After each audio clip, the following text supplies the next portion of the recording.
আজকে আমরা কোরআনুল কারীমের 10টি পয়গম্বরের 10টি দোয়া আল্লাহর কাছে তারা যেটা করেছিলেন এবং করার পিছনে তাদের কারণ কি ছিল।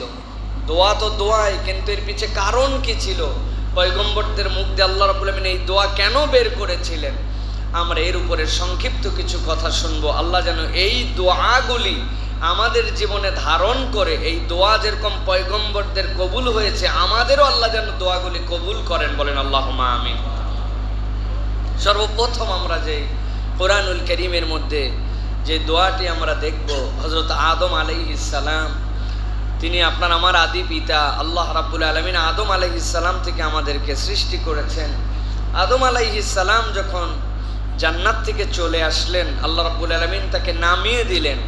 সাইয়েদনা আদম আলাইহিস সালাম আল্লাহর কাছে দোয়া করেছিলেন। তিনি বলেছিলেন আল্লাহর কাছে এমন একটা বাক্যের আবেদন, যেই আবেদনটা তার প্রতিটা সন্তানের জন্য জরুরি। এই জন্য আল্লাহ রাব্বুল আলামিন আদম আলাইহিস সালামের দোয়া প্রথম পয়গম্বর, আর তার দোয়া আল্লাহ শেষ পয়গম্বরের কিতাবে আল্লাহ কোরআনে উল্লেখ করেছেন। সুবহানাল্লাহ।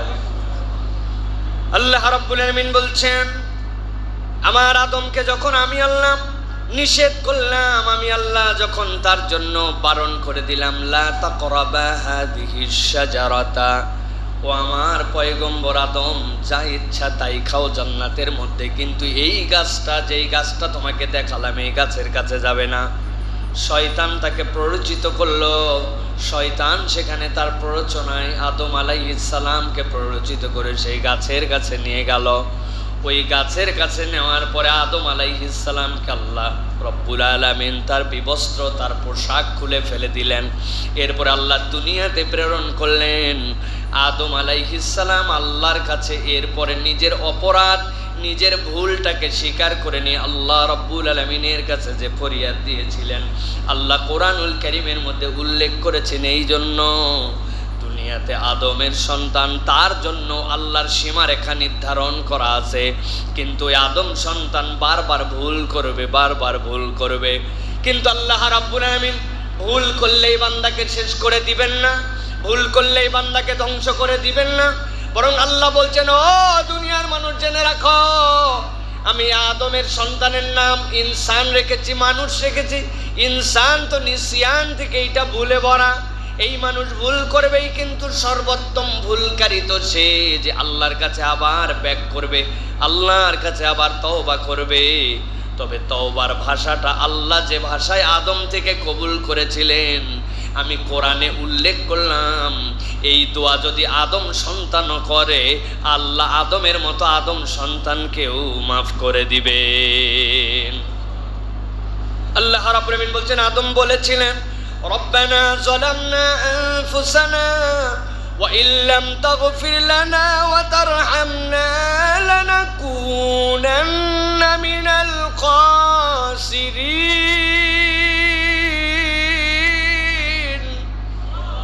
আল্লাহ রাব্বুল আলামিন বলছেন, আদম বলল, রব্বানা, ও আমার রব, ও আমার মালিক, ও আমার প্রভু, যালামনা, আমি জুলুম করে ফেলেছি, আনফুসানা, আমার অন্তরের উপরে আমি জুলুম করেছি। আমার অন্তর তো স্বীকারোক্তি দিয়েছিল আপনি রব, আপনি মালিক, আপনি ছাড়া কারো কথা শুনবে না। কিন্তু আল্লাহ আমার অন্তর, আমার এই নির্দেশনা যেটা আপনার কাছে স্বীকৃতি দেওয়া ছিল, এই স্বীকৃতির থেকে বেরিয়ে গেছে, যাওয়ার কারণে আমি নিজেই আমার অন্তরের প্রতি জুলুম করে ফেলেছি। ওয়া ইল্লাম তাগফির লানা, আর আপনি যদি আমাকে মাফ না করে দেন, ক্ষমা না করে দেন, ওয়া তারহামনা, আর আপনি যদি আমার প্রতি দয়া না করেন, লানাকুনান্না মিনাল খাসিরিন, নিশ্চয় নিশ্চয় আমি ক্ষতিগ্রস্তদের অন্তর্ভুক্ত হয়ে যাব। আল্লাহ আদম আলাইহিস সালামের এই দোয়াকে অন্য কোনো কারণে উল্লেখ করেন নাই। দুনিয়ায় যত পয়গম্বর ছিলেন, প্রত্যেক পয়গম্বর আল্লাহর কাছে যে ফরিয়াদ দিতেন, সরাসরি ওহী হতো অথবা ইলহাম আকারে তাদের অন্তরের মধ্যে আল্লাহর পক্ষ থেকে আসতো। আল্লাহ কবুল করার জন্য এই বাক্য শিখিয়েছেন। আল্লাহ রাব্বুল আলামিন ওই কবুলকৃত দোয়াকে আবার কোরআনে এই জন্য দিয়েছেন, উম্মতে মুহাম্মাদি যখন নিজের ভুলকে একবার স্বীকার করে নিবে আর একবার বলবে আমার অন্তরের প্রতি আমি জুলুম করেছি, ক্ষমা করার মালিকও আপনি, দয়া করার মালিকও আপনি, ক্ষমা যদি না করেন, দয়া যদি না করেন, আমি বিপদগ্রস্ত হয়ে যাব। একবার যদি বনি আদম আল্লাহর কাছে কায় মনোবাক্যে দোয়া করে, আল্লাহ তাকে ক্ষমাও করবেন, আল্লাহ তার প্রতি দয়াও করবেন। সুবহানাল্লাহ। তাহলে এই দোয়ার শিক্ষা হচ্ছে নিজের অপরাধের স্বীকৃতি দেওয়া। নিজে যে অপরাধ করছি, ভুল করছি, এইটা আমাদের আল্লাহ রাব্বুল আলামিনের কাছে জানিয়ে দেওয়া। দুনিয়ার সবচেয়ে বিপজ্জনক মানুষ সে, যে কোনো ভুল করে, অপরাধ করে, কিন্তু জানে যে সে ঠিক করতেছে। এর থেকে বড় ভয়ঙ্কর কোনো মানুষ নাই। আপনি কোনো ভুল করছেন, ভুল জেনে, চোর চুরি করছে, জানে চুরি করা অন্যায়, তাহলে সে কোনো না কোনো সময় ফেরত আসবে। কিন্তু এমন একজন এমন কাজ করছে, সে কাজ করছে ভুল, আবার চিন্তা করতেছে আমি খুব ভালো কাজ করতেছি, এটাই আমার জন্য ঠিক কাজ। এটা বিপজ্জনক লোক। এই বিপজ্জনক লোক ইমানদারদের ভিতরে সবচেয়ে বেশি কারা? যারা বিদআতের সাথে সম্পৃক্ত, এমন কাজ করে যেটা দলিল কোরআন সুন্নায় কোথাও নাই, কিন্তু আপনি তার পক্ষে সাফাই গিয়ে যাবেন, তার পক্ষে কথা বলে যাবেন, তার পক্ষে আপনি নানান বক্তব্য দিয়ে যাবেন। এইটা যে করে, এই লোক হচ্ছে সবচেয়ে বিপজ্জনক লোক। কেননা এই লোক জানেই সঠিক করতেছে, ওর তওবা করার কোনো সুযোগ নাই, ঠিক কিনা? নানান কিছু দেখি আজ করে। ইস্তিসকার দোয়া আল্লাহ রাসূল সাল্লাল্লাহু আলাইহি ওয়াসাল্লাম কিভাবে করেছেন, বৃষ্টি প্রার্থনার দোয়া আল্লাহ কিভাবে করেছেন, আল্লাহ এবং তার রাসূল এটা শিখাই দিয়ে গেছেন। আপনি এখন কোরআন সুন্নাহর মৌলিক জ্ঞান আপনার ঘাটতি থাকার পরেও আপনি সেই জায়গাতে অন্য কিছুর সাথে কিয়াস করে আপনি যদি ফরজ নামাজের পরের দোয়া সেটার সাথে সম্মিলন ঘটান, আপনি অন্য জায়গার দোয়ার সম্মিলন ঘটান, এটা একটা বিপজ্জনক। কেননা ভুলকে ভুল জানলে মানুষ তওবা করতে পারে, কিন্তু ভুলকে ভুল না জানলে নিজেও পথভ্রষ্ট হয়, অপরকেও পথভ্রষ্ট করে, ঠিক কিনা? এটা আমাদের খুব বিপজ্জনক। এই জন্য আল্লাহ বলতেছেন, রব্বানা যালামনা, আল্লাহ আমি আমার নিজের উপরে জুলুম করছি আল্লাহ, আর আপনার কাছে বলছি আল্লাহ ক্ষমাও করতে পারেন আপনি, রহমও করতে পারেন আপনি। এই দুটা যদি আপনি না করেন আমি ক্ষতিগ্রস্ত হয়ে যাবে। আল্লাহ বলবেন, আমারই তো বান্দা, আমারই তো সৃষ্টি, আমার কাছেই মতো যেন হয়েছে, ওর তো যাওয়ার আর কোনো জায়গা নাই।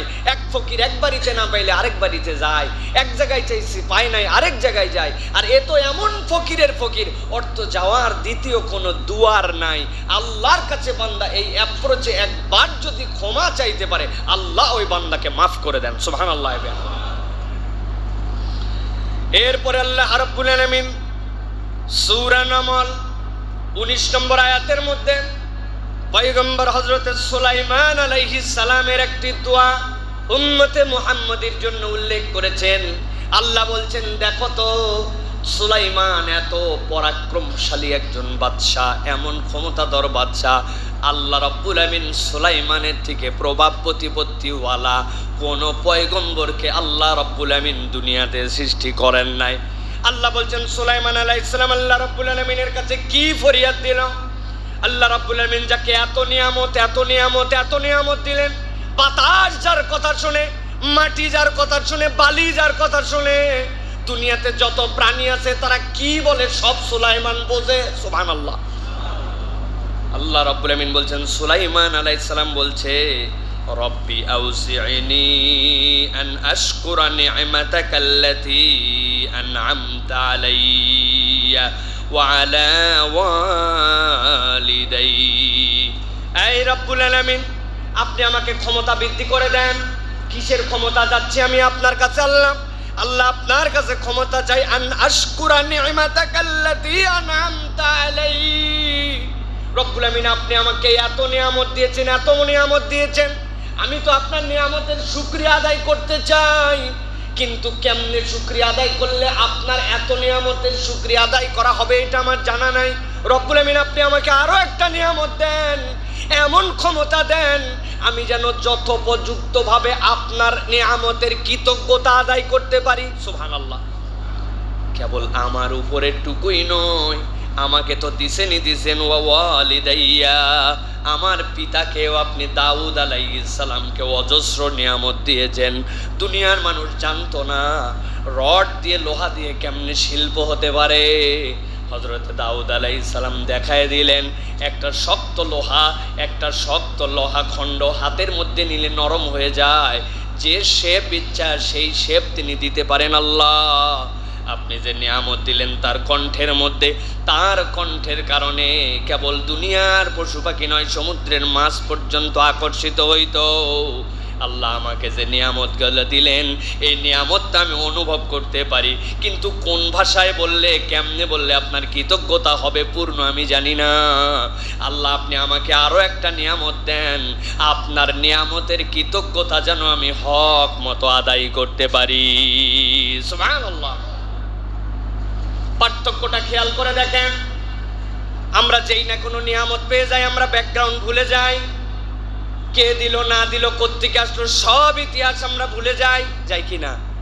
মনে থাকে আর মনে থাকে না? আরে উপযুক্ত সময় আমি ইনভেস্ট করছিলাম বলে, টাকাটা ব্যাংকে রাখছিলাম বলে, এই সময় মালটা বেচছিলাম বলে, ইন্ডাস্ট্রিটা এতদিন আগে নির্মাণ করছিলাম বলে, সব আমার বুদ্ধি বিবেচনায় আমি নিজেকে বড়াইয়ের মধ্যে নিয়ে চলে এসেছি। আল্লাহ রাব্বুল আলামিন বলছেন, কিছুই নয় বান্দা, কিছুই নয়, আমি রব্বুল আলামিন তোর জন্য এই নিয়ামতগুলো উপযুক্ত বিবেচনা করেছিলাম বলে দিয়েছি। আল্লাহ রব্বুল আলামিন এই নিয়ামত তোকে না দিয়ে অল্প একটু আল্লাহ যদি সিদ্ধান্ত নিতেন, তোর কাঁধের মধ্যে দিয়ে যে শত শত তারগুলা ব্রেন পর্যন্ত গেছে, একটা তার কেবল একটু শুকায় দিতেন, একটা শিরা শুকায় দিতেন, দুনিয়ায় তোর চোখ থাকতো, নাক থাকতো, কান থাকতো, পা থাকতো, মানুষ তোরে মানুষ না বলে পাগল বলতো। দারুসালামে আছে এগুলা, অনেক আছে, আমরা দেখতে পাই। আহা কত সুন্দর জামা কাপড় পরে ইংরেজি বকতেছে পর্যন্ত, কিন্তু মানুষ তারে মানুষ বলতেছে না, পাগল বলছে। আছে কিনা? আল্লাহ রাব্বুল আলামিন এই জন্য বলছেন, ও দুনিয়ার মানুষ, সুলাইমান আলাইহিস সালাম তার থেকে বড় দাপটওয়ালা তো তুমি নও। সুলাইমান আলাইহিস সালাম হাওয়ায় ভেসে ভেসে চলাফেরা করতেন। সুলাইমান আলাইহিস সালামের কথা বাতাস শুনতো, জিন শুনতো, জিনেরা ভয় পাইতো। বাইতুল মুকাদ্দাস বানানো হয়ে গেছে, সুলাইমান আলাইহিস সালাম হেলান দিয়েছেন। হযরত সুলাইমান আলাইহিস সালামের নির্দেশে সমুদ্রের নিচ থেকে পাথর তুলে তুলে বাইতুল মুকাদ্দাস বানানো হচ্ছে। সুলাইমান আলাইহিস সালাম দুনিয়ায় নাই, চলে গেছেন, হায়াত তার শেষ হয়ে গেছে। লাঠির মধ্যে ভর দিয়েছেন, জিনেরা পাগলের মতো কাজ করতেছে। কাজ যেদিন শেষ, সুলাইমান আলাইহিস সালাম সব লাঠি সহ ধাম করে ভেঙে পড়ে গেছে। ওরা চিন্তা করলো, বিবেচনা করলো, লাঠি একটা রেখে উই পোকা লাগাই দিয়ে কতদিন লাগে এটা খাইতে, ওই মাপের একটা লাঠি লাগাই দিয়ে দেখছে কমসে কম 1 থেকে 150 বছর লাগবে, অথবা তার থেকে কম কিছু বেশি লাগবে, যেইটা দিয়ে ওই কাঠটা খেলে তারপরে কাঠটা পড়বে। ওদের মাথায় হাত, বুঝলামই না, সুলাইমান দাঁড়ায় আছে এই জায়গায়, অথচ মারা গেছে এতদিন আগে। আল্লাহ রাব্বুল আলামিন বলছেন, ও দুনিয়ার মানুষ, যেই জিনেরা পর্যন্ত সুলাইমানকে ভয় করত, আল্লাহ বলছেন, ওই সুলাইমান বলছে, রব্বি আউজি'নি আন আশকুরা নি'মাতাকাল্লাতী আন'আমতা আলাইয়া ওয়া আলা ওয়ালিদাইয়া ওয়া আন আ'মালা সালিহান তারদা। কেবল শুকরিয়াই নয়, আমার এত এত তুমি ইজ্জত দেওয়ার পরেও তোমার কাছে আমার ফরিয়াদ, এমন আমল করার যোগ্যতা দাও যেই আমলে রব তুমি সন্তুষ্ট হয়ে যাও। সুবহানাল্লাহ। খালি কৃতজ্ঞতাই নয়, এমন আমল করার তৌফিক দাও। আল্লাহর কাছে এটা বলতে হবে আমাদের, রব্বুল আলামিন এমন আমল করার আমাকে তৌফিক দাও, সেই আমলে তুমি খুশি হও। কোনটাই খুশি হও আমার জানা নাই, তবে তুমি যেটাই খুশি হও সেটা দিয়ে আমাকে দিয়ে বেশি বেশি করাও। আল্লাহ রাব্বুল আলামিন বলছেন, সাথে সাথে সে বলল, ওয়াদখিলনি বিরহমাতিকা ফি ইবাদিকাস সালিহিন। আর রব্বুল আলামিন, আমি তোমার কাছে পয়গম্বর হওয়ার পরেও ফরিয়াদ করলাম, আমাকে তুমি প্রবেশ করায় নাও বিরহমাতিকা, তোমার দয়ার মধ্যে। সুবহানাল্লাহ। তোমার দয়ায় প্রবেশ কেন হতে চাই? তোমার দয়ায় আমি ঢুকতে চাই ফি ইবাদিকাস সলিহিন। তোমার যত নেককার বান্দা আছে, ওই নেককার বান্দাদের অন্তর্ভুক্ত আমি সুলাইমানকে তুমি করে নাও। সুবহানাল্লাহ। তাহলে এক দোয়ার মধ্যে 4টা বিষয়, যা নিয়ামত পেয়েছি আল্লাহর কাছে ওইটুকুর কৃতজ্ঞতা আদায় করতে হবে। আগে শুকরিয়া করতে হবে আপনার কাছে, আগেই নাই খাই এইটা নয়, যা দিয়েছেন আল্লাহ এটার কৃতজ্ঞ হন। এরপর আল্লাহকে বলেন, আমি তোমার কৃতজ্ঞ হতে চাই। আর রব্বুল আলামিন, তুমি আমাকে নেক কাজ করার বেশি বেশি তৌফিক দান করো। 3 নম্বরে, আল্লাহ তুমি আমাকে তোমার নেককার বান্দাদের অন্তর্ভুক্ত করে তোমার রহমতের চাদরে আমাকে আবৃত রাখো। সুবহানাল্লাহ বিহামদি। পয়গম্বর আলাইহিস সালামদের এই দোয়া আমাদের হৃদয়ের মধ্যে আল্লাহ রাব্বুল আলামিন যেন ধারণ করার তৌফিক দান করেন, বলেন আল্লাহুম্মা আমিন। 3 নম্বরে এবার হযরত নূহ আলাইহিস সালামের দোয়া। হযরত নূহ আলাইহিস সালাম আল্লাহর এক বিশেষ পয়গম্বর, আব্দুল গফফার তার আসল নাম কিন্তু নূহ। এত বেশি উম্মাহ দরদি একজন পয়গম্বর, আল্লাহর কাছে রাত দিন কেবল কানতেন আর কানতেন আর কানতেন, আল্লাহর কাছে কেবল ক্রন্দনি করতেন, নামই হয়ে গেছে তার নূহ। আল্লাহ রাব্বুল আমিন বলছেন হযরতে নূহ আমার কাছে ফরিয়াদ করেছিল। আল্লাহ রাব্বুল আমিন সেটা কোরআনে উল্লেখ করেছেন সূরা হুদ 47 নম্বর আয়াতের মধ্যে আল্লাহ বলছেন হযরত নূহ আমার কাছে বললেন, রব্বি ইন্নী আউযু বিকা আন আসআলাকা মা লাইসা লি বিহি ইলম ওয়া ইল্লা তাগফিরলি ওয়া তারহামনি আকুম মিনাল খাসিরিন। নূহ আলাইহিস সালাম আল্লাহ নির্দেশ দিলেন কিস্তি বানান। সবাই উপহাস করে, কিন্তু আল্লাহর নির্দেশ বাস, উনি আল্লাহর নির্দেশ মেনে নিয়ে নৌকা বানিয়ে ফেললেন, সব উঠে গেল। পরিবারের মধ্যে থেকে তার বড় ছেলে তার অবাধ্য, বড় ছেলেকে বলেন আসো আসো আমার নৌকার মধ্যে উঠো, তাছাড়া বাঁচার কিন্তু উপায় নাই। বলছে তার সন্তান যত পাহাড়ে ডুবে যাক, আব্বা আপনি তো দেখছেন ওই যে পাহাড়, ওই পাহাড়ের উপরে পানি ওঠা ইম্পসিবল। পানি উঠতে উঠতে এক পর্যায়ে ওই পাহাড় ছাপায় গেল, দুনিয়া পুরা ঢেকে গেল। দুনিয়ায় শুষ্ক স্থান বলতে আল্লাহর কিছুই রাখলেন না। দুনিয়াতে স্থলভাগে যা ছিল সব আল্লাহ ভাসায় দিলেন, তার উপরে কিস্তি। আল্লাহর কাছে ফরিয়াদ করলেন, আল্লাহ আমার সন্তান আমার সন্তান। আল্লাহ বললেন পয়গম্বর চুপ করেন, আপনার ঔরসজাত আপনার স্ত্রীর ঔরসজাত আপনার পেটের থেকে আপনার নসলে আসছে, কিন্তু আমি আল্লাহ বললাম ইন্নাহু লাইসা মিন আহলিক, সে আপনার পরিবার নয়। ঈমানওয়ালা আপনার পরিবারের অংশ, ঈমানদার নয় যে আল্লাহকে মানে না, যে আপনার সন্তান হলেও সে আপনার পরিবার নয়। আল্লাহু আকবার।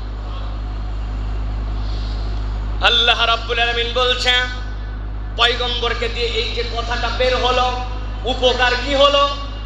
পয়গম্বরদের তো ভুল হওয়ার নাই, কিন্তু আল্লাহ রাব্বুল আলামিন তার দ্বারা এই কথা বের করলেন, উপকার পাইল উম্মতে মুহাম্মাদি। আল্লাহ বলছেন হযরত নূহ আলাইহিস সালাম আল্লাহর কাছে ফরিয়াদ করলেন, রব্বি ইন্নী আউযু বিকা আন আসআলাকা মা লাইসা লি বিহি ইলম। আল্লাহ আমি তো আপনার কাছে এমন বিষয় চেয়ে ফেলছি যে বিষয় আমার কোনো জ্ঞান নাই, আমার তো জানা ছিল না। আল্লাহ সুবহানাল্লাহ, আল্লাহ এই স্বীকারোক্তিটাকে এমন পছন্দ করলেন। আল্লাহ দেখতে চান বান্দা আল্লাহর কাছে বিনয়ী। আল্লাহ আমি ভুল করে ফেলছি, আমার অপরাধ হয়ে গেছে, আমি তওবা করছিলাম টিকে থাকতে পারি নাই, আমার জ্ঞানে ছিল না, তোমার কাছে তাও বলে ফেলছি। আল্লাহ দেখতে চান বান্দা কতটুকু বিনয়ী হয়। আল্লাহ বলছেন যেই না পয়গম্বর এই কথা বলেছেন, সাথে সাথে তিনি বলেছেন ওয়া ইল্লা তাগফিরলি ওয়া তারহামনি আকুম মিনাল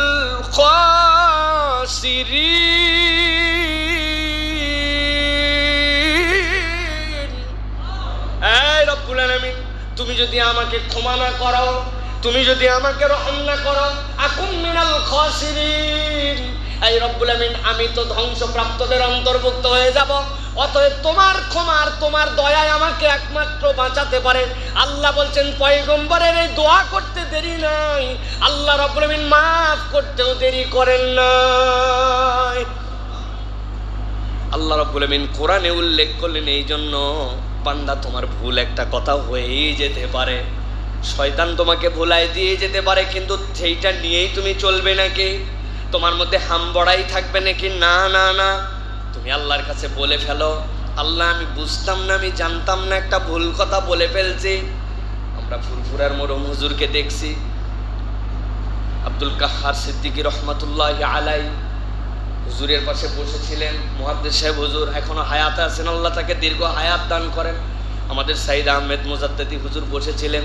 হুজুর একটা হাদিস বলছেন যে হুজুর আপনার এক বয়ানের মধ্যে শুনছে আপনি এই কথা বলছেন, কিন্তু হুজুর হাদিসের মধ্যে এইটা নয়। কি বলছেন? হুজুর বলছেন যে তোমাদের জ্ঞান অর্জন করার জন্য প্রয়োজনে চীন দেশে চলে যাও। এই চীন দেশের কথা হাদিসে পর্যন্ত চলে আসছে, তাহলে চীন দেশের গুরুত্ব আছে। নবীজি বলছেন এই কথা। হুজুর বললেন, হুজুর এটা জ্ঞানীদের কথা, কথাটা ভালো কথা, কিন্তু নবীজি এই কথা বলেন নাই।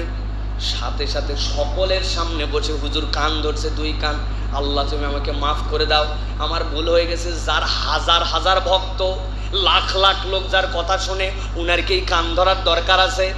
নবীওয়ালা চরিত্র, আমার ভুল হয়ে গেছে স্বীকার করতে এক মুহূর্ত দেরি করেন না। আমি নিজে চোখে দেখছি কান ধরছেন, কান ধরে বলছেন আল্লাহ আমাকে মাফ করে দাও।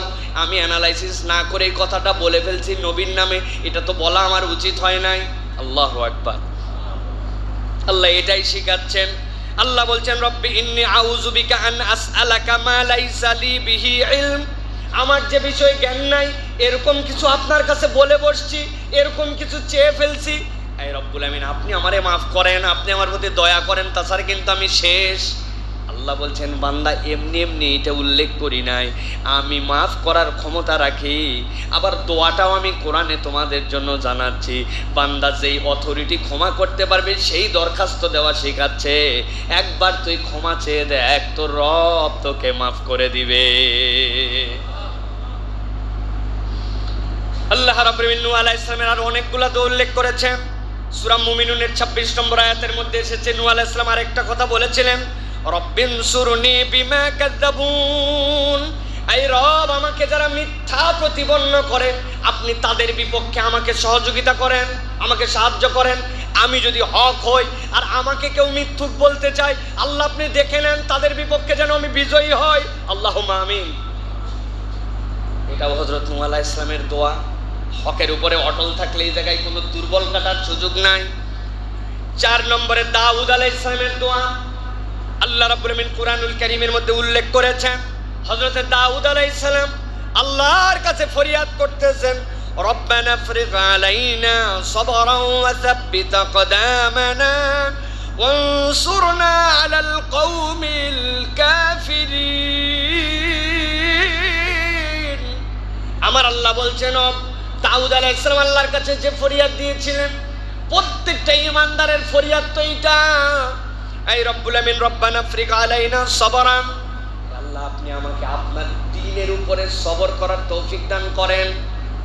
অসুখের সবর সবাই করে কম বেশি, ওষুধ কাজ করতেছে না, ও সবর না করে কি করবে? চিল্লাপাল্লা করে লাভ কি? চিল্লাপাল্লা করলে রোগ ভালো হয় না। কি টাকা হারায় গেছে 1000, অনেকক্ষণ বুক চাপড়াইছেন, হায় হায় শেষ হয়ে গেল, শেষ, এই পর্যন্তই। আপনি যতই বুক চাপড়ান এরপরে ধৈর্য ধরতে হবে। হারাইছে আপনি করবেন কি? সবর কম বেশি এটার উপরেও করে মানুষ, ঠিক না ভাই? বড় বড় ডায়লগ মারছিল, আর গোস্ত খাওয়া হবে না, 800 টাকা কেজি হয়েছে গরুর গোস্ত, চিল্লা চিল্লি করছে অনেক। যেই দেশ কি হবে না হবে দেখে নিব, কিছুই হয় নাই। হাফ কেজি কিনছে, এখন 1 কেজির জায়গায় তাও কিনছে, সবর করে গেছে মানুষ। আমি এইগুলা বলার কারণ, এইগুলা একটাও সবরের আলা তবকা নয়। সবরের সর্বোচ্চ মানদণ্ডটা কোরআন সুন্নাহ নির্ধারণ করেছে। সবরের সর্বোচ্চ মানদণ্ড হচ্ছে আল্লাহ যা করতে বলেছেন, দুনিয়া একদিক আপনি সেটা ছাড়েন না। আল্লাহ যা করতে নিষেধ করেছেন, দুনিয়া আপনার বিপক্ষে আপনি সেইটা করেন না। এইটার নাম হচ্ছে প্রকৃত সবর, ঠিক কি না? আল্লাহ রাব্বুল আমিন এই জন্য বলছেন আল্লাহর কাছে ফরিয়াদ করো, রব্বানা ফরিগ আলাইনা সাবরান ওয়া সাব্বিত আকদামানা, এই রব্বুল আলামিন আপনি আমাদেরকে সবর দান করেন আর আমাদের পাগুলাকে দৃঢ় করে দেন, পিছলায় যেন না যায়, হরকায় যেন না যায়। এই দোয়া এখন প্রত্যেকটা ঈমানদারের দোয়া, সকাল সন্ধ্যার দোয়া।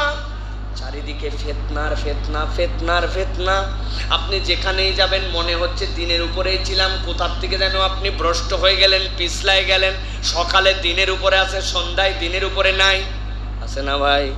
এরকমই অনেক ছেলে পেলে চিনি, আল্লাহর রাস্তায় সময় দিয়েছে, সময় দেওয়ার পরে এমন পরিবর্তন আল্লাহ তার মধ্যে দিয়েছে, আমাদের নিজেদেরই তাদের দিকে তাকালে লজ্জা লাগতো, এত পরিবর্তন।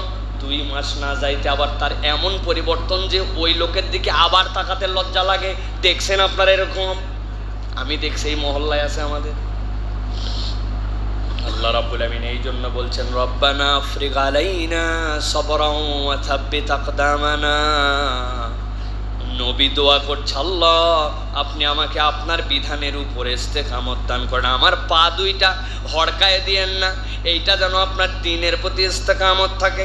আনসুরনা আলাল কওমিল কাফিরিন, আর দুনিয়াতে যারা আপনাকে অস্বীকার করে তাদের বিপক্ষে আমাদেরকে আপনি সাহায্য করেন। সুবহানাল্লাহ। আল্লাহ রাব্বুল আলামিনের পরে 5 নম্বরে হযরত ইউসুফ আলাইহিস সালামের দোয়া। আল্লাহ রাব্বুল আলামিনের ভীষণ পছন্দের একজন পয়গম্বর, ইয়াকুব আলাইহিস সালামের সন্তান হযরত ইউসুফ আলাইহিস সালাম দুনিয়াতে মুহাম্মাদুর রাসূলুল্লাহ সাল্লাল্লাহু আলাইহি সাল্লামের পরে সবচেয়ে সুন্দর দেখতে যেই মানুষ, সেই মানুষ হচ্ছেন হযরত ইউসুফ আলাইহিস সালাম। হযরত ইউসুফ আলাইহিস সালাম আল্লাহ রাব্বুল আলামিনের কাছে ফরিয়াদ করছেন, গভীর মনোযোগে বোঝেন। 4টা বিষয় আছে এর মধ্যে। ইউসুফ আলাইহিস সালাম কিভাবে দোয়া করতে হবে, দোয়ার প্যাটার্নও বলতেছেন। আল্লাহর কাছে বলছেন, রব্বি কদ আতাইতানি মিনাল মুলকি ওয়া আল্লামতানি মিন তাউইলিল হাদিস। এই রব্বুল আলামিন, আপনি আমাকে 2টা নিয়ামত দিয়েছেন। 1 নম্বর আপনি আমাকে রাজত্ব দান করে দিয়েছেন, আর 2 নম্বর তাউইলিল হাদিস। দুনিয়ার কোনো মানুষ যদি কোনো কিছু বলে, কোনো স্বপ্ন দেখে, এটার ব্যাখ্যার জ্ঞান আমাকে দান করছেন। অন্য দুনিয়ার যত যে আছে পয়গম্বররা ছাড়া, তারা স্বপ্নের তাবির করার সময় বলে কি বলে, আমার মনের খেয়াল অনুযায়ী আপনাদের কাছে বললাম, হতেও পারে নাও পারে, কিন্তু আল্লাহ বলছেন আমি ইউসুফকে এরকম কোনো কিছু দেই নাই। তাউইল হাদিস, ও যা বলে ওই স্বপ্নের মানে যা তাই বলে। সুবহানাল্লাহ। কোথায় ছিলাম আল্লাহ? ভাইরা নিয়ে গেল, কূপের মধ্যে ফেলে দিল। আপন জনেরা বলল মেরে ফেলো, দূরের একজন বলল দরকার নাই, ছেড়ে দাও। কেউ যদি নিয়ে যায় নিয়ে যাবে, মেরে ঝামেলা বাড়ানোর দরকার কি? আপন জনেরা মারতে চাইলো, দূরের লোক আপন হইল। আল্লাহ বলছেন ওই এক কূপে নিক্ষেপিত সন্তানকে তুলে আমি বাদশাহী দান করলাম। তাওয়িল হাদিস। ইউসুফ আলাইহিস সালাম বলেন নাই, কিভাবে আল্লাহর কাছে বলছেন দেখেন, দোয়া কবুল করানোর কৌশলটা কেমন। আল্লাহর কাছে বলছেন রব্বুল আলামিন, রব্বি কদ আতাইতানি মিনাল মুলক ওয়া আল্লামতানি মিন তাউইলিল হাদিস। এই রব্বুল আলামিন, আপনি আমাকে রাজত্ব দিয়েছেন, তাউইলিল হাদিস ব্যাখ্যার জ্ঞান আমাকে দান করেছেন। আল্লাহ রাব্বুল আলামিনের কাছে এরপরে বলছেন, আনতা ওয়ালি ফিদ দুনিয়া ওয়াল আখিরাহ। এই রব্বুল আলামিন, আপনি আমার জন্য দুনিয়া আখিরাতের জন্য ওলি। প্রথমের একটা কথা, শেষের একটা কথা, মাঝের একটা কথা বলি নাই। তিনি যখন বলছেন আল্লাহ আপনি আমাকে রাজত্ব দিয়েছেন, আপনি আমাকে তাওয়িল হাদিস দিয়েছেন, এরপরে আল্লাহকে বলছেন আই রব আমাকে যাই দেন না কেন, কিন্তু আপনি কে, আপনাকে তো আমি চিনি। ফাতিরিস সামাওয়াতি ওয়াল আরদ। আমি ইউসুফের এইটুকু রাজত্ব আর এইটুকু জ্ঞান, আরে এইগুলা দিছেন দিয়ে আবার যেন ভাবনা হয় যে আমি কিছু একটা পেয়ে গেছি। আল্লাহকে বলছেন ফাতিরিস সামাওয়াতি ওয়াল আরদ। আই রব্বুল আমিন, আপনি তো আসমান জমিনের স্রষ্টা, আমার যাই দেন এইটা তো তার থেকে ক্ষুদ্রাতি ক্ষুদ্র, যদিও দুনিয়ার মানুষের কাছে আমার এইটা বিশাল কিছু মনে হয়। আল্লাহর কাছে নিজের যেইটা কামনা ওইটা দেওয়ার আগে নিয়ামত স্বীকার করলেন, আল্লাহকে বরত্বের কথা বললেন, এরপরে বললেন আনতা ওয়ালি ফিদ দুনিয়া ওয়াল আখিরাহ। আপনি আমার দুনিয়া আখিরাতের অভিভাবক। আল্লাহর কাছে এরপরে কামনা করছেন তাওয়াফানি মুসলিমাও ওয়া আলহিকনি বিসসলিহিন। এই রব আপনি আমাকে মুসলমান বানায় নেন, আপনার জন্য বিনয়ী, আপনার জন্য মাথা নতকারীদের আর যত নেককার মানুষ আছে তাদের ভিতরে আপনি আমাকে ঢুকায়া নেন। সুবহানাল্লাহ, কি বিনয় এই কথার মধ্যে, কি বিনয়! এগুলো তো সংক্ষেপে বলছি, এক আয়াত আধা ঘন্টা বলা উচিত। 4টা তাফসীর দেখছি এটার উপরে, তাবারি, ইবনে কাসির, ইবনে আশুর, মারিফুল কোরআন, এইগুলোতে যত কথা এর মধ্যে সুবহানাল্লাহি বিহামদিহি, কি অদ্ভুত কথা তিনি বলছেন। আল্লাহর কাছে নিয়ামত দিলেন, আল্লাহ আমাকে আপনি রাজত্ব দিলেন, আমাকে রব্বুল আমিন আপনি বিশাল জ্ঞান দিলেন, তবে আল্লাহ ফাতিরিস সামাওয়াতি ওয়াল আরদ, আমার এটা দিয়ে আবার বুঝাচ্ছি না যে আমি বেশি কিছু পেয়ে গেছি, আপনি আসমান জমিনের চেষ্টা। আয় আল্লাহ আপনি আমার দুনিয়া আখিরাতের কিন্তু অভিভাবকও, আপনার অভিভাবকের থেকে আমি বের হয়ে যাই নাই। আল্লাহ যেহেতু আপনি আমার অভিভাবক, তো আমি কার কাছে যাব? আপনার কাছে আরেকটা জিনিস চাচ্ছি, এই নিয়ামত যা দিছেন এইগুলা যা আপনি দিছেন, কিন্তু আমার আরো দুইটা জিনিস লাগবে। কি লাগবে? আল্লাহ বলছেন তাওয়াফানি মুসলিমা ওয়ালহিকনি বিসসালিহিন। আল্লাহ আপনি আমাকে মুসলমানদের মধ্যে রাখেন আর নেককার মানুষদের মধ্যে অন্তর্ভুক্ত করেন। সুবহানাল্লাহ। মোরাল অফ দ্য স্টোরি কি আয়াতে? দুনিয়া আপনি যাই পান না কেন, যত বড় নিয়ামত পান, যত বড় জ্ঞান হন, বিজ্ঞানী হন, আপনার যাই থাক না কেন, আপনি যদি নেককারদের অন্তর্ভুক্ত আর মুসলমান না হতে পারেন, আপনার বাকি কোনো কিছুর 5 পয়সা মূল্য নাই। এটা হচ্ছে পয়গম্বরদের দোয়া। পয়গম্বরদের দোয়ার জন্য ডিফারেন্ট। তারা আল্লাহ রাব্বুল আলামিনের কাছে ভিন্ন ইমেজে কথা বলেছেন। আল্লাহ রাব্বুল আলামিন শেখানো বাক্যে। 6 নম্বরে, ঘুমাই গেছেন আপনারা ভাই? কারা কারা ঘুমাইছেন হাত তুলেন একটু দেখি। আল্লাহ রাব্বুল আলামিন বলছেন 6 নম্বরে, ঈসা আলাইহিস সালাম সূরা মায়েদার 118 নম্বর আয়াতের মধ্যে আল্লাহ বলছেন, দুনিয়ার মানুষ শোনো, ঈসা আল্লাহর কাছে এমন আবেদন করেছে যেই আবেদন আর কেউ করে নাই। এর থেকে বড় হৃদয়ের আকর্ষিত করা কথা আল্লাহর কাছে কোনো পয়গম্বর এইভাবে বলে নাই তার কওমকে নিয়ে। ঈসা আলাইহিস সালাম বলছেন, আমার কওমের লোকদের স্বভাব খাসলত তো বড় খারাপ। পয়গম্বর হত্যা করে, নবীদের বিধান আসার পরে বলে মেনে নিব, যেই আসে সাথে সাথে অস্বীকার করে। এরা বড় খাচ্চর, এদের থেকে বড় অপরাধী আল্লাহর কাছে বনি ইসরাইল, আর এই কওমের থেকে বড় অপরাধী আর কেউ নাই। এই দুই গ্রুপ, ইয়াহুদ আর নাসারা। আল্লাহ রাব্বুল আলামিন বলছেন, তারপর ঈসা তাদের জন্য ফরিয়াদ করলো, ইন তুআযিবুহুম ফাইন্নাহুম ইবাদুক ওয়া ইন তাগফির লাহুম ফাইন্নাকা আনতাল আজিজুল হাকীম। ও আমার রব, এদের হাজার ভুলের পরেও যদি আপনি তাদেরকে আযাব দিয়ে শেষ করে দেন, জেনে রাখেন আল্লাহ যাদেরকে আযাব দিচ্ছেন এরা কিন্তু আপনারই বান্দা। আল্লাহু আকবার। আল্লাহর কাছে বড় বিনয়ী হয়ে বলছেন, ওয়া ইন তুআযিবুহুম ফাইন্নাহুম ইবাদুক। আপনি যদি তাদেরকে আযাব দিতে চান কেউ ঠেকাতে পারবে না, তবে জেনে রাখেন আযাব দিলে এরা আপনার বান্দা। আল্লাহ এদেরকে আপনি সৃষ্টি করেছেন। আর আল্লাহ আপনার কাছে বলছে, ওয়া ইন তাগফির লাহুম, আর যদি আপনি তাদেরকে ক্ষমা করে দেন, আমি আল্লাহ আপনার কাছে বলছি, ফাইন্নাকা আনতাল আজিজুল হাকীম, আপনি তো মহাজ্ঞানী মহাপরাক্রমশালী। মানে আল্লাহ আপনি যে ক্ষমা করবেন, এই ক্ষমা ঠেকানোর মতো কারো পাওয়ার নাই। যারা ইচ্ছা তারে ক্ষমা করতে পারেন রব্বুল আলামিন। অতএব যারা ভুল করছে তারা তো আপনার বান্দা। আপনার কাছে আমি ফরিয়াদ দিলাম, আপনি তাদেরকে মাফ করে দেন। প্রত্যেক পয়গম্বর তার কওমের জন্য, উম্মতের জন্য দরদি ছিলেন। এই আয়াত আর এই সূরাগুলা উম্মতে মুহাম্মাদির জন্য আল্লাহ এমনি এমনি দেন নাই। আপনার কোনো একটা ভাই কোনো একটা কারণে ভুল করতে পারে, তার যদি ঈমান বিশুদ্ধ থাকে, তার যদি আকীদা বিশুদ্ধ থাকে, আল্লাহকে আল্লাহ বলে স্বীকার করে, তার এই কারণে আপনি কখনো তাকে জাহান্নামী হয়ে গেছে, জাহান্নামে চলে গেছে, আল্লাহ তোরে জাহান্নাম দিয়ে দেখ, এইটা কখনো ঈমানদারের মুখের কথা হবে না।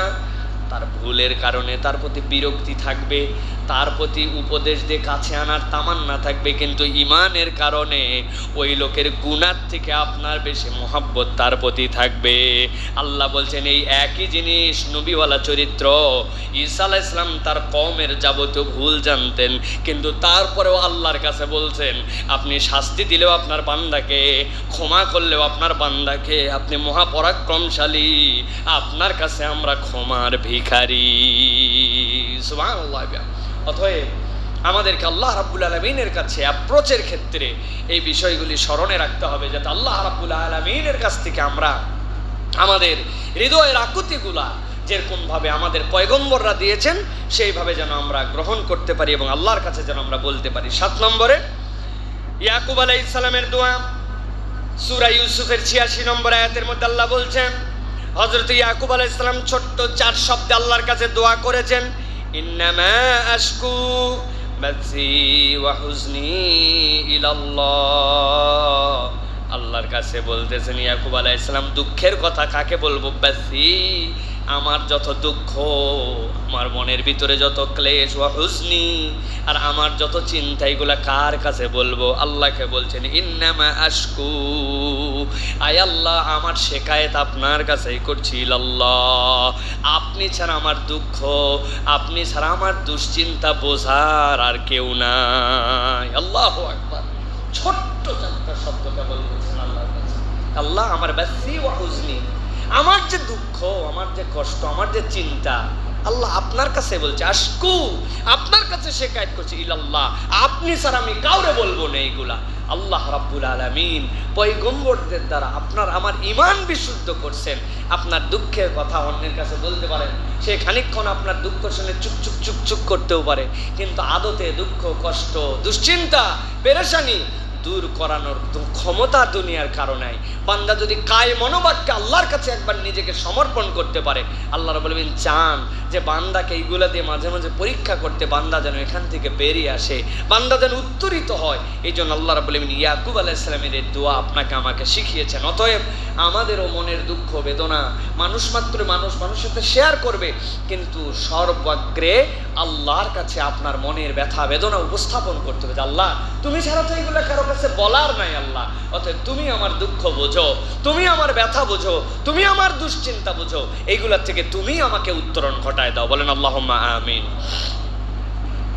এরপরে হযরত ইব্রাহিম আলাইহিস সালাম 8 নম্বরে সূরা ইব্রাহিমের 35 নম্বর আয়াতের মধ্যে আল্লাহ রাব্বুল আলামিন বলছেন, আমার নবী ইব্রাহিম আল্লাহর কাছে এমন এক ফরিয়াদ করলো, যেই ফরিয়াদের সুফল ভোক্তা এখনো দুনিয়ার মানুষ, এই দোয়ার সুফল এখনো দুনিয়ার মানুষ ভোগ করেই যাচ্ছে।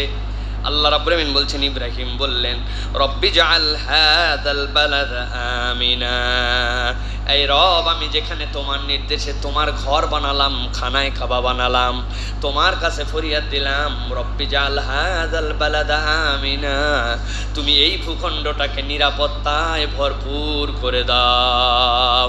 এখন পর্যন্ত দুনিয়ার মানুষের কাছে উজ্জ্বল নমুনা, এই রমজানেও 70 লক্ষ লোক কম বেশি ওই খানায় কাবায় যাওয়ার পরে উমরা করেছে, খানায় কাবায় যাওয়ার পরে ইতিকাফ করেছে, খানায় কাবায় আল্লাহর ঘর তওয়াফ করেছে, সিয়াম করেছে। 70 লক্ষ কেন, 70,000 লোক যদি 15 দিন এক জায়গায় থাকে, একটা নির্দিষ্ট জায়গায়, কতগুলা অকারেন্সি সেই জায়গায় ঘটবে, আর কত ধরনের রোগ বালাই, অস্বস্তি, মারামারি, ফাটাফাটি হবে, এর কোনো শেষ নাই।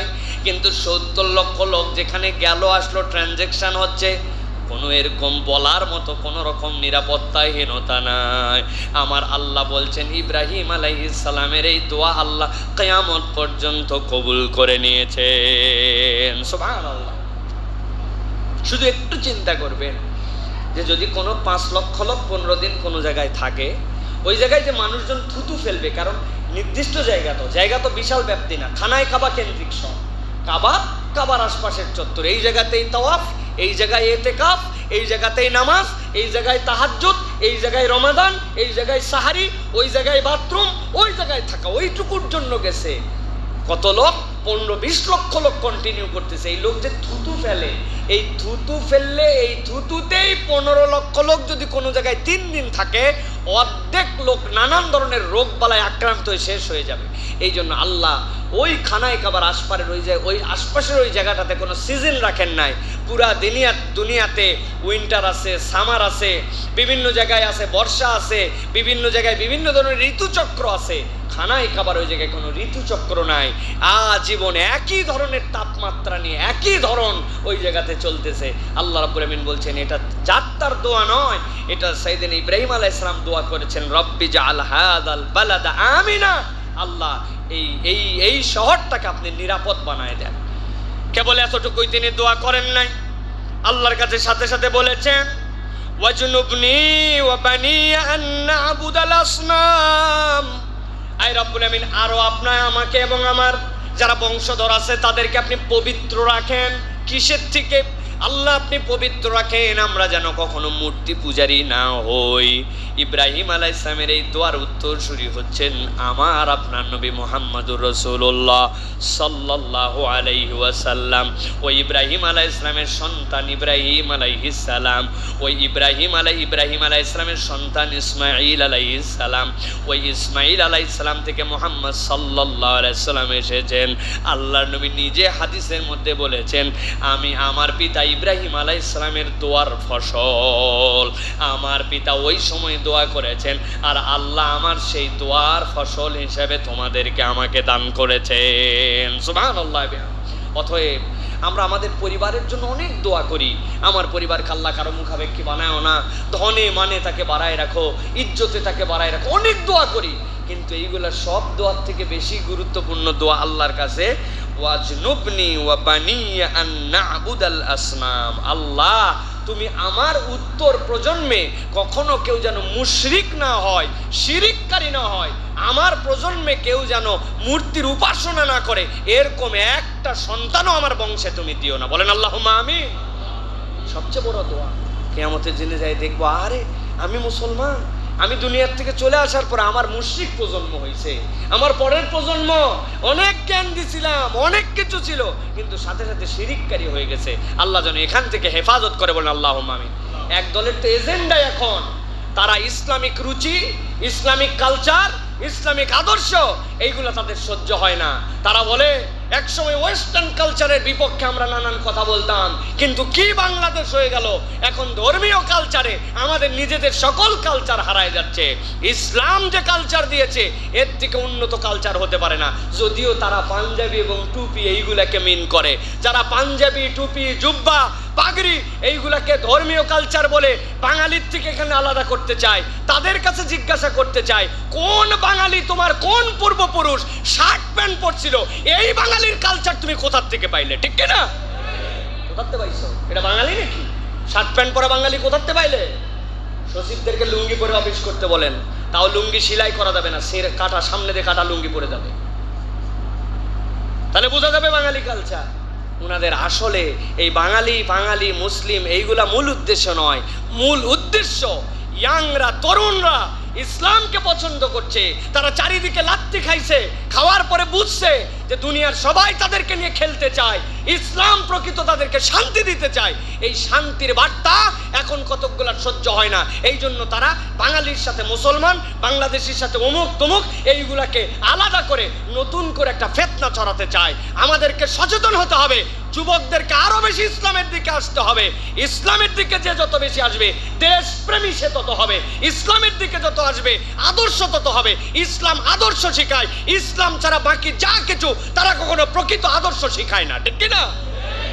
এটাই সত্য কথা, পুরো ইতিহাস বদলানো সত্য কথা এটা। মক্কার বুকে রাসূলুল্লাহ সাল্লাল্লাহু আলাইহি সাল্লাম আইয়ামে জাহেলিয়াতের যে যুগ দেখেছিলেন, এটা যদি আপনি স্বীকার করে নেন, আপনাকে আমাকে স্বীকার করতে হবে এই স্বীকারের মধ্যে আমাদের কোনো রকম ব্যর্থতা নাই। ওই মানুষগুলা সবচেয়ে বড় ডাকাত ছিল, ওই মানুষগুলা সবচেয়ে বড় সন্ত্রাস ছিল, ওই মানুষগুলা জোর যার মুল্লুকতার করত, ওই মানুষগুলা নারীদেরকে ইজ্জত দিত না, ওই মানুষগুলা ইতিমের মাল খাইতো, ওই মানুষগুলা ছোট্ট বিষয় নিয়ে 100 বছর পর্যন্ত যুদ্ধ করে গেছে। এটা কি সত্য না মিথ্যা? সত্য। কিন্তু এইগুলিকে পরিবর্তন করে কোন থিওরি দিয়ে নয়, প্র্যাকটিক্যালি 23 বছরে সোনার মানুষ, পৃথিবীর শ্রেষ্ঠ মানুষ বানাইছে ইসলাম। এটাই প্রমাণ করে ওই ইসলামের আদর্শ যদি পুঙ্খানুপুঙ্খ বাস্তবায়িত হয়, কেবল বাংলাদেশ নয় পুরা পৃথিবীতে শান্তি প্রতিষ্ঠায় ইসলামের বিকল্প কিচ্ছু নাই। ঠিক কিনা? এটাই সত্য কথা। আপনি এখন যুবকরা টুপি পরে ঘোরে জন্য আপনি এটার সাথে আপনি তৈরি করেছেন, বাঙালির সাথে এটাকে আপনি বিভাজন তৈরি করতেছেন। এটা আপনাদের ষড়যন্ত্রের অংশ। ইনশাআল্লাহ এই ষড়যন্ত্র সফল হবে না। এই জন্য তরুণ এবং যুবকদেরকে বলবো, বেশি বেশি ইসলামিক পোশাক পরেন, যেইগুলা ইসলাম আপনাকে নিবন্ধিত করেছে। শার্ট প্যান্ট পরা নাজায়েজ কিছু নয়, ফতুয়া পরা নাজায়েজ কিছু নয়, টি শার্ট পরা হারাম নয়, প্যান্ট পরা হারাম নয়, জিন্স পরা নাজায়েজ নয়, কিন্তু নিয়ম মেনে পড়েন। জিন্সটা পরেন, ঢিলে ঢালা পরেন আর টাকনুর উপরে উঠায়া পরেন। শার্টটা পরেন, ফ্রি পরেন। নামাজ পড়তে আসবেন, আপনি পারলে তোপ পরেন, জুব্বা পরেন, একটু আলখেল্লা পরেন, যাতে বুঝতে পারে এই তরুণ শার্ট পরলেও বিজাতীয়দের অনুকরণে পরে নাই, প্যান্ট পরলেও ইসলামকে ত্যাগ করে পরে নাই, ইসলামকে মেনে পড়েছে। ঠিক কিনা? মুখের দাড়ি যাদের ছোট আছে বড় করে ছেড়ে দেন, বড় করে ছেড়ে দেন, মুখের দাড়িটা বড় করেন, ইসলামকে সক্রিয়ভাবে চলেন। যারা কেবলমাত্র মসজিদে আসার সময় টুপি বলতেন, টুপি পরা একদম দায়েমি সুন্নাত, সব সময় পড়তে হবে, টুপি না পড়লে নামাজি হবে না, এরকম নয়। কিন্তু আপনি পড়েন, তাদের যেহেতু চক্ষুশূল হয়েছে, গায়ের জ্বালা আরো বাড়ানোর জন্য টুপি এখন সব সময় পড়েন। ঠিক কিনা? আল্লাহ আমাদেরকে বোঝার তৌফিক দান করুক। এই দেশ আমরা মহাব্বত করি, এই দেশকে আমরা ভালোবাসি, এটা আমাদের স্বাধীন সার্বভৌম দেশ। এই দেশ আপনার আমার সবার দেশ। এই দেশ কারো কাছে লিজ দেওয়া হয় নাই। এই দেশের অধিবাসী আমরা ইসলাম মেনে এই দেশে থাকতে চাই। ঠিক কিনা? আল্লাহ রাব্বুল আলামিন আমাদেরকে তৌফিক দান করে। এই জন্য ইব্রাহিম আলাইহিস সালাম বলছেন, দোয়া করছি আল্লাহর কাছে, ওয়াজনুবনি ওয়া বানিয়া আন না'বুদাল আসনাম।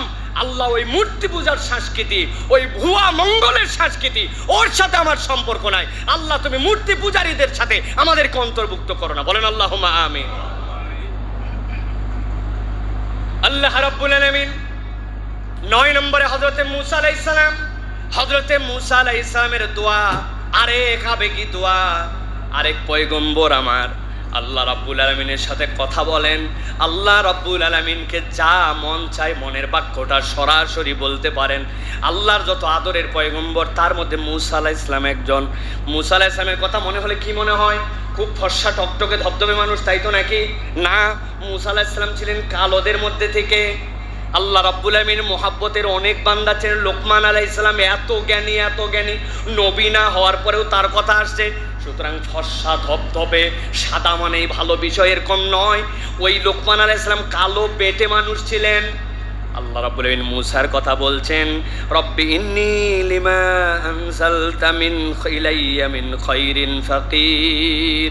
আয় আল্লাহ, আমি যাই হই না কেন, তুমি আমার প্রতি যা নিয়ামতি দাও সেইটার দিকেই আমি ফকিরের মতো তাকায় থাকি। আল্লাহ, তোমার পক্ষ থেকে যা আসে সেটাই এই ফকিরের জন্য বড় নিয়ামত।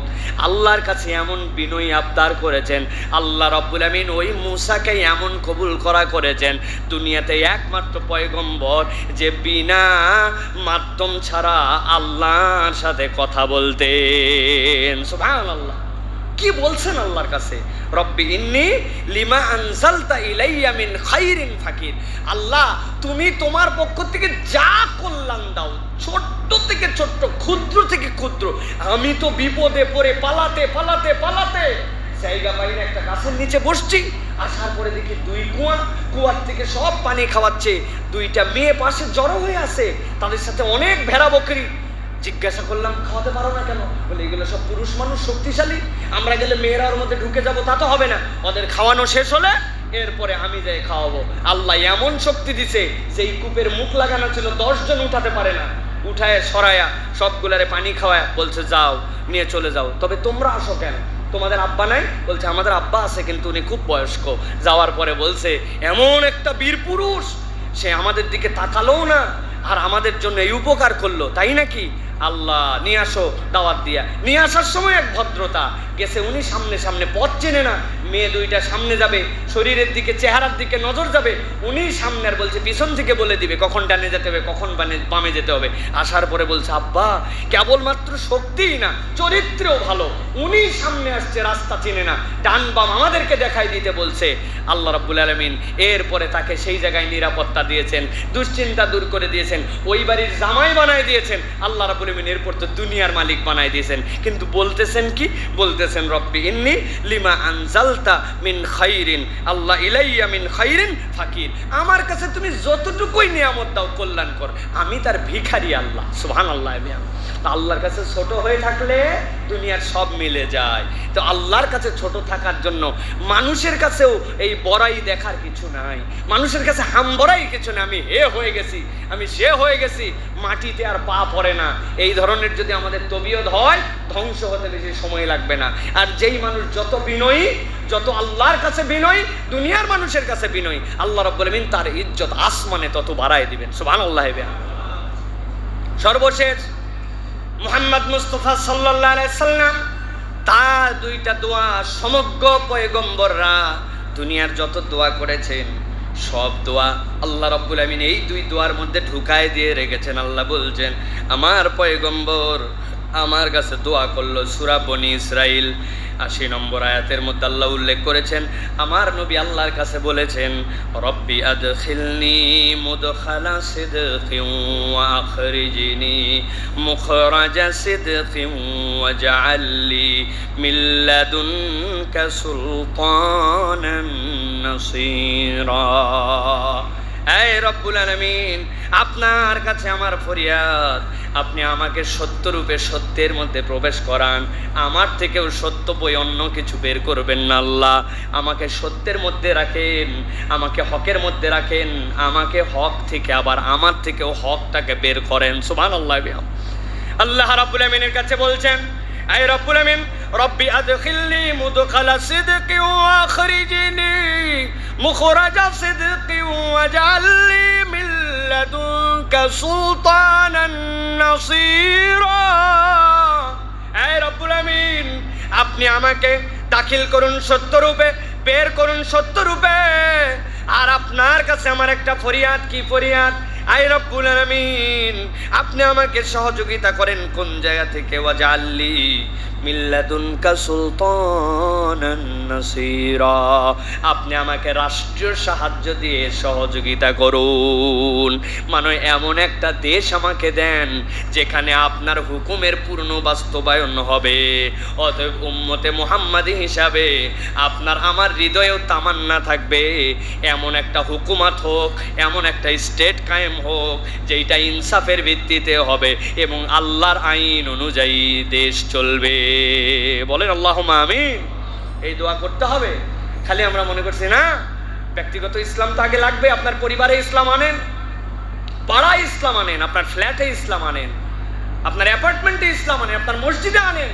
তবে এইটাকে কন্টিনিউ আল্লাহ যদি এই মানুষগুলা গঠন হয় তাহলে আল্লাহর নবীর ঘোষণা অনুযায়ী মিন লাদুনকা সুলতানান নাসীরা, আল্লাহ আমার দেশের সর্বোচ্চ জায়গায় আইনের মাধ্যমে যেন দেশটা ইসলামের হয় আল্লাহ সেই তৌফিক দান করেন। কোর্টে ইসলাম হোক, আমার বিচারে ইসলাম হোক, আমার আচরণে ইসলাম হোক, প্রশাসনে ইসলাম হোক, এটাও মুহাম্মদ সাল্লাল্লাহু আলাইহি সাল্লামের দোয়া আল্লাহ যেন কবুল করেন। বলেন আল্লাহুম্মা আমিন। সর্বশেষ মুহাম্মদ সাল্লাল্লাহু আলাইহি সাল্লামের যেই দোয়া সকল উম্মতের জন্য সাকসেসফুল দোয়া, এক দোয়া সব দোয়ার সমান। কি দোয়া? আল্লাহ রাব্বুল আলামিন বলছেন রব্বানা আতিনা ফিদ দুনিয়া হাসানা ওয়া ফিল আখিরাতি হাসানা ওয়া কিনা আযাবান নার। দুনিয়ার মানুষ যত দোয়া করুক এমন একটা দোয়া আপনার আমার নবী করছে, আর বান্দা যদি কোনো দোয়া নাও জানে এক দোয়াই বান্দার জন্য আল্লাহর কাছ থেকে প্রাপ্তির জন্য যথেষ্ট। রব্বানা আতিনা ফিদ দুনিয়া হাসানা, আল্লাহ আপনি দুনিয়ায় কল্যাণ দেন, ওয়া ফিল আখিরাতে হাসানা, পরকালেও কল্যাণ দেন। আর আমার মূল দাবি হচ্ছে ওয়া কিনা আযাবান নার, আপনি আমাকে জাহান্নামের আগুন থেকে নিষ্কৃতি দিয়ে দেন। কোনো বান্দা যদি জাহান্নামের আগুন থেকে নিষ্কৃতি পেয়ে যায় ওর আখিরাতও সফল, দুনিয়াও তার জন্য সফল। আল্লাহুম্মা আমিন। এই জন্য এটা বেশি বেশি বেশি বেশি করবেন। এটা মুহাম্মদ সাল্লাল্লাহু আলাইহি ওয়াসাল্লামের দোয়া। এই দোয়ার মধ্যে আল্লাহ সব কিছু ঢুকায় রেখেছেন। আরও কোরআনের মধ্যে মুহাম্মদ সাল্লাল্লাহু আলাইহি ওয়াসাল্লামের দোয়া আছে, সূরা মুমিনুনের মধ্যে আসছে রব্বি ফালা তাজআলনি ফিল কওমিজ জালিমিন, আল্লাহ তুমি আমাকে জালেম কওমের অন্তর্ভুক্ত করো না, যারা জালেম, মানুষের সাথে অত্যাচার করে, অবিচার করে, ন্যায় বিচার করে না, অন্যায় করে, আল্লাহ তুমি মুহাম্মদ সাল্লাল্লাহু আলাইহি ওয়াসাল্লামকে তার মধ্যে অন্তর্ভুক্ত করো না। অতএব মুহাম্মদ সাল্লাল্লাহু আলাইহি ওয়াসাল্লাম উম্মতেরও এই দোয়া থাকবে, আল্লাহ তুমি জালেমদের অন্তর্ভুক্ত করো না। ওয়াজ করি আর দোয়া করি আল্লাহ জালেমদের অন্তর্ভুক্ত করে না, কিন্তু নিজের বউয়ের সাথে আমি জালেম, নিজের কাজের মেয়ের সাথে আমি জালেম, নিজের ড্রাইভারের সাথে আমি জালেম, নিজের দোকানের কর্মচারীর সাথে আমি জালেম, ফ্যাক্টরির সাথে আমি জালেম, পরিবেশে আমি জালেম, মসজিদে আমি জালেম, সব জায়গায় আজকে জুলুম। কিন্তু আল্লাহর কাছে দোয়া করতেছে আল্লাহ তুমি আমাকে জালেমদের অন্তর্ভুক্ত করে। হ্যাঁ, নিজেই জালেম নাম্বার 1 আছে না ভাই আমাদের মধ্যে? প্রিয় ভাইয়েরা, আছে আছে বলেন না, বলেন আমরা। আমি ডায়লগ চেঞ্জ করাইছি, কিসের আছে? আছে মানে তো অন্যের কান্দে গেল, আমরাই সেইগুলা। নিজেরা বিশ্লেষণ করে দেখেন আমরা জুলুম করতেছে কিনা, আমরা আমাদের পদে পদে জুলুম হচ্ছে। অতএব প্রিয় ভাইয়েরা, এই নবীদের সংক্ষিপ্ত মনে রাখা আপনাদের জন্য কঠিন, তারপরেও 10টা বিষয় এটা ধারণার মধ্যে রাখেন আপনারা। এখানে 10টা আয়াতে 10টা মৌলিক বিষয় আল্লাহ রাব্বুল আলামিন উল্লেখ করেছেন। আল্লাহর কৃতজ্ঞ হতে হবে, নিজেকে ছোট রাখতে হবে, অন্তরের জুলুমের জন্য আল্লাহকে বলতে হবে, আল্লাহর কাছে নিজেকে সর্বোচ্চ ছোটর করে যে নিয়ামত পেয়েছি তার প্রতি সন্তুষ্ট থাকতে হবে, দুনিয়ার জন্য চাইতে হবে, আখেরার জন্য চাইতে হবে, জাহান্নাম থেকে মুক্তির জন্য চাইতে হবে, আল্লাহ রাব্বুল আলামিনের নিয়ামতগুলো বেশি বেশি স্মরণ করতে হবে। অন্তরের প্রতি জুলুম হলে 2টে নিয়ামত আল্লাহর কাছে বলতে হবে, ক্ষমাও চাই, দয়াও চাই। আর সর্বশেষ কথা, আল্লাহ তুমি আমাদেরকে জালেমদের অন্তর্ভুক্ত করো না। বান্দা যদি এইগুলা বুঝে নেয় তাহলে আল্লাহ রাব্বুল আলামিন ওই বান্দাকে মাফ করে ইনশাআল্লাহ জান্নাতের জন্য মঞ্জুর করবেন। বলেন আল্লাহুম্মা আমিন।